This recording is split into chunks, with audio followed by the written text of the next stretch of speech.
আমি নুরসরাত জেরিন মো দক্ষিণ মনোহরপুর মাধ্যমিক বিদ্যালয়ের অষ্টম শ্রেণীর একজন শিক্ষার্থী। আজ আমরা দলগতভাবে একটা পোস্টার তৈরি করেছি। তো পোস্টারের দলগতভাবে তৈরি হয়েছে যেহেতু, তাই সবাই মিলে বক্তব্য দেওয়া সম্ভব হচ্ছে না। আমি আমার দলের পক্ষ থেকে বক্তব্য দিচ্ছি সংক্রামক ও অসংক্রামক রোগ সম্পর্কে, সচেতনতা জরুরি সম্পর্কে। তো এখানে আছে সংক্রামক রোগ কি? সংক্রামক রোগ হচ্ছে সেই সমস্ত রোগ যে সমস্ত রোগ একজনের শরীর থেকে আরেকজনের শরীরে ছড়িয়ে পড়তে পারে, যেমন ব্যাকটেরিয়া, ছত্রাক, ভাইরাস, যেগুলো হচ্ছে উদ্ভিদ দিয়ে দেখা যায় না। এগুলো হচ্ছে অসংক্রামক রোগ কাকে বলে? যে রোগ একজনের শরীর থেকে অন্যজনের শরীরে অসংক্রামক কি কি তাকে আপনারা জানেন?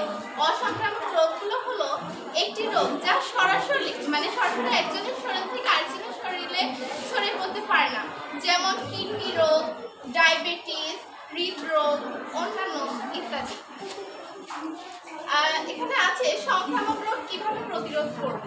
সংক্রমণের ছোঁয়াচে কমাতে হলে প্রত্যেককে উত্তম স্বাস্থ্যবিধি অবলম্বন করতে হবে। এছাড়া হাত যদি সংক্রামক রোগের সঙ্গে স্পর্শ হয় তাহলে আমরা অবশ্যই হাত সরাসরি ধুয়ে নেব এবং যাতে হাতে জীবাণু বংশ বিস্তার করতে না পারে, এবং নিয়মিত আমরা পরিষ্কার পরিচ্ছন্ন থাকব। এটা হচ্ছে অসংক্রামক রোগ কিভাবে প্রতিরোধ করব। যাদের পরিবারে অসংক্রামক ব্যাধি জনিত রোগ আছে তাদের বিশেষভাবে সচেতন হতে হবে। শৈশব থেকে এ ধরনের পরিবারের সন্তানদের দিকে মনোযোগী হতে হবে। ছেলে মেয়েকে ব্যায়াম ও খেলাধুলায় উৎসাহ করে তাহলে তাদের মন ও শরীর দুইটাই ভালো থাকবে, আর মন ভালো থাকলে শরীর তো অবশ্যই ভালো থাকবে। ধূমপান করা যাবে না। শুধু ধূমপানই না, আমাদের সমাজে অনেকে আছে যারা বিভিন্ন ধরনের নেশা জাতীয় দ্রব্য পান করে, আর এই দ্রব্য একজনের পান করা দেখে আরেকজনও করে। এই থেকে আমরা অনেক ধরনের আমাদের শরীরে অনেক ক্ষতি হতে পারে, তাই এগুলো করা থেকে বিরত থাকবো।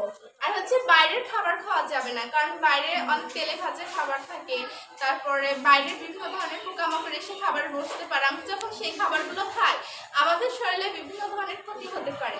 আমরা দলগত কাজ হিসেবে আরেকটা স্লোগানও তৈরি করেছি, সেটা হচ্ছে নিরাপদ খাদ্য নিশ্চিত করি, সুস্থ সবল জীবন গড়ি। আরেকটা হচ্ছে সবাই মিলে হাত মিলাই নিরাপদ খাদ্য নিশ্চিত হই। আমি আমার